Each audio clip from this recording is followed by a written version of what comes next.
Olá, quarto ano A, como é que vocês estão? Então, hoje é quinta-feira e nós vamos começar uma nova semana, a 24ª semana, certo? Então, nós estamos aqui ainda em setembro, hoje é dia 9 de setembro. Nós temos uma nova data comemorativa, né, que é o final dessa semana, no começo da outra, de atividades, né? Nós temos o Dia Internacional para a Preservação da Camada de Ozônio. Nós vamos conversar sobre isso mais à frente. Então, hoje, na quinta-feira, nossa aula 1, com língua portuguesa no livro e história e geografia impressa. Então, aqui no livro de português, nós vamos falar sobre alguns sinais de pontuação, certo? Então, vamos ver aqui, nós vamos falar sobre as reticências, que são o quê? Aqueles 3 pontinhos que a gente vê no final das frases ou durante as frases. Para que servem esses 3 pontinhos? O nome é reticências, né? As reticências, elas são usadas para interromper uma ideia, né? Ou pausar uma ideia, dar uma parada em ideia. Então, às vezes a pessoa fala alguma coisa, mas não completa o pensamento. Ou estava falando algo e a pessoa vai interromper ela antes dela terminar. Então, fica aquela ideia assim de algo que não terminou. A reticência, ela demonstra isso, algo que não terminou, certo? Na fala, no caso. E nós temos também os parênteses, né? Que são esses aqui, ó. Esses 2 sinaizinhos aqui, que a gente tem que colocar sempre um antes e um depois da palavra ou da frase que eu quero destacar, que eu quero chamar a atenção, separar do resto da frase, né? Os parênteses, eles sempre trazem explicações dentro dele a mais, né? Eles sempre trazem explicações dentro deles de forma separada do texto. Então, para isso que coloca entre parênteses. E nós temos também os 2 pontos, que são esses aqui, ó, os 2 pontos. Para que eles servem, né? Eu coloco geralmente quando eu vou falar alguma coisa no texto, antes de eu falar. É como se ele avisasse que ali vinha a fala do personagem. Então eu digo assim, então Pedrinho gritou, 2 pontos, venha cá. Então o que significa isso, esses 2 pontos? Esses 2 pontos mostram que vai vir a fala, que eu estou avisando que vai vir uma fala aí, né? Esses 2 pontos também, eles podem servir para mostrar uma sequência de coisas que vem à frente. Por exemplo, fui à feira e comprei, 2 pontos, caju, banana, cereja, e aí vai por diante. Ou seja, antes da sequência de coisas que eu falei, veio os 2 pontos também avisando, né, que viria. E nos enunciados também, né? O que são os enunciados? Aquela parte do exercício que avisa o que é para eu fazer, que explica o que é para fazer. Os enunciados também levam os 2 pontos. Então, os 2 pontos é como se fosse um aviso de que vem algo à frente, né? Então, nós temos as reticências, os parênteses e os 2 pontos. Então, nesse primeiro texto aí, nesse trecho, você tem aqui que ler, né? Esse texto dramático aí, né? Esse texto para um espetáculo.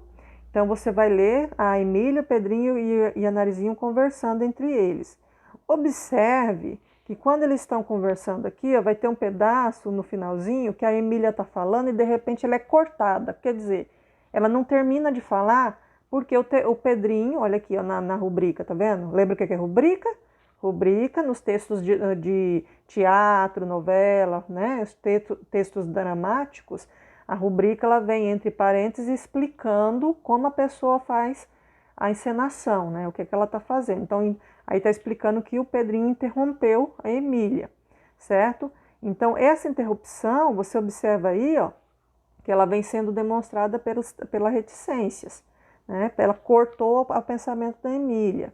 Observe também que aqui ó, vai ter outros momentos que vai ter reticências, que é a pausa, né? Parou de falar um tempo e depois continuou, interrompeu de novo, né? Aquele pensamento ficou incompleto por um tempo, correto?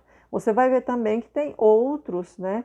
Outros tipos de pontuação sendo usada, ó, como parêntese, que fica antes e depois das rubricas, né? Ou seja, dessas explicações separadas do texto, do resto das falas, certo? Isso aí é tudo importante você perceber no texto. Então, tendo lido esse pedaço do texto e percebido o uso das pontuações, aí você vai responder essas questões. Ó. A letra A está te perguntando qual é a história que Emília está contando para Pedrinho. Por isso que eu não li, porque eu quero que você leia essa parte aí e responda a questão. O que a Emília estava contando para o Pedrinho? Tá, ela estava contando. Aí o Pedrinho foi e interrompeu a Emília, não foi? Pois é. Por que Pedrinho interrompeu a fala da boneca, a fala da Emília? Aí você vai ler ali o texto e vai saber por que ele interrompeu ela. Ou ele não deixou ela terminar de falar, né? Letra C. Para indicar essa interrupção, há um sinal de pontuação, circúleo. Ou seja, acabei de falar, lá no texto, quando o Pedrinho interrompe a Emília, né, o que mostra que a fala da Emília foi cortada? Não terminou, né? Acabamos de falar desse sinalzinho aí, de pontuação. Letra D. Qual é o nome dessa pontuação que interrompe a fala? Que corta a fala, não deixa a fala terminar? É a reticências, é o ponto final ou é a vírgula? Né? Acabei de explicar ali em cima. Qualquer coisa, dá uma volta ali na explicação, né, no vídeo, para você observar. E a letra E, na fala de Narizinho, quando a Narizinho fala ali em cima, esse sinal de pontuação também indica uma interrupção? Explique. É ali naquele pedacinho, quando a Narizinho está falando, ó, tem umas partes que tem a reticência, tá vendo? Só que aí, no caso, foi uma interrupção de alguém? Ou foi, no caso, ela que não completou o pensamento dela? Ela deu umas pausas, umas paradas no pensamento dela, tá? Foi por outro motivo ou foi pelo mesmo motivo de ser interrompido por alguém? Certo?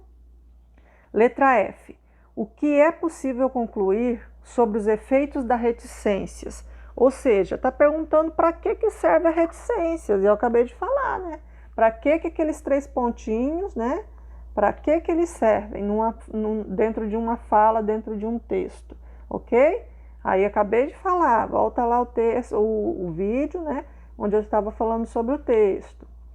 Número 2. Nas frases a seguir, faltam sinais de pontuações usados nas rubricas, ou seja, naquela parte, né, que mostra as explicações no texto dramático, mostra como a pessoa tem que agir durante a encenação.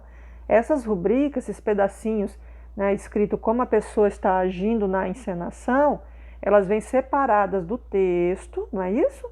E é separada por que sinal de pontuação? Lembram aí? Você vai colocar esse sinal de pontuação. Lá no texto você pode olhar que essas partes aqui, ó, quando diz que o jeito que a Emília fala que ela fala, de forma assanhada, que o jeito que o Pedrinho faz que é interromper, né? E assim por diante. Qual foi a maneira que ocorreu a explicação aí da rubrica? Certo? Em volta deles, quais os sinais de pontuação que eu tenho que colocar antes e depois? Certo? Para separar isso do texto. Correto? Aí na própria explicação que já está falando, ó, qual que você tem que completar ali em cima. Os parênteses, né? Então é isso que você vai completar aqui, ó. É ela que separa essa parte do resto do texto. Então, para que servem os chamados parênteses, né? Eles separam a parte do texto, do resto do texto, uma parte que está explicando algo, né? No caso ali das rubricas, está explicando como a pessoa deve encenar, certo? Aí aqui você, na número 3, você tem um outro pedaço de texto, um outro trecho para você ler, certo? E aí responder umas questõezinhas. Letra A. O que significa a repetição do nome Emília aqui neste texto? Tem uma hora que fala assim, ó. Narizinho vai para o outro chamando, né? O outro lado chamando. Chamando quem? Aí ela fala, Emília, Emília. Tá vendo aí? Então, o que significa essa repetição de Emília, Emília? Tá chamando, né? Tá chamando a pessoa, certo? Beleza. Letra B.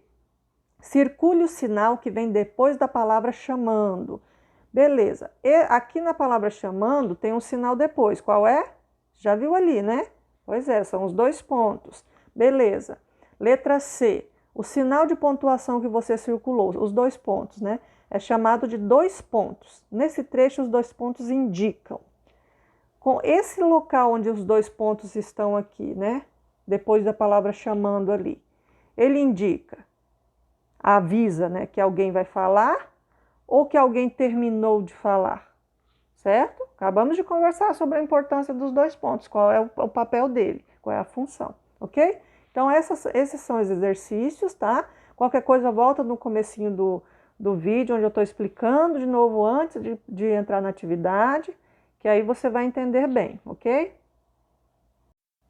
E aqui na nossa aula impressa, nós temos História e Geografia.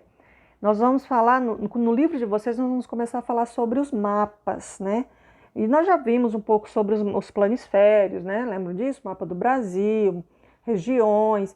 Mas tem elementos que são importantes ser colocados no mapa, tá vendo aí? Ó? Esse exemplo aí está mostrando para você.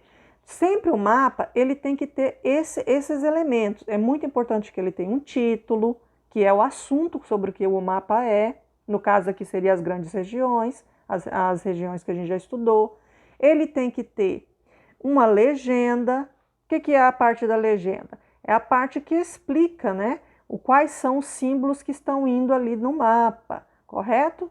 Quais são os símbolos? Por exemplo, essas cores, o que significa essas cores?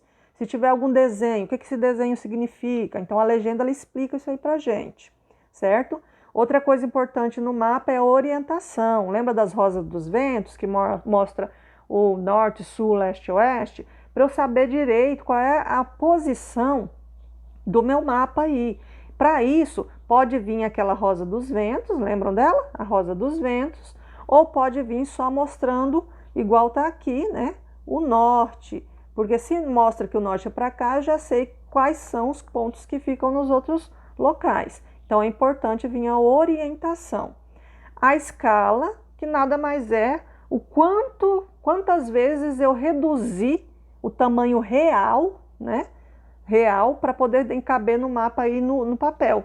Então, quantas vezes eu reduzi o tamanho real do Brasil, verdadeiro, para caber nesse papel aí, né? Eu reduzi 200 vezes, 300 vezes, quantas vezes? Né? Cada centímetro de papel vale quantos quilômetros de verdade do original, do espaço original. Então, essa nós chamamos de escala, tá? Que é quantas vezes a gente reduziu algo real para caber no papel onde a gente está desenhando. E a fonte, né?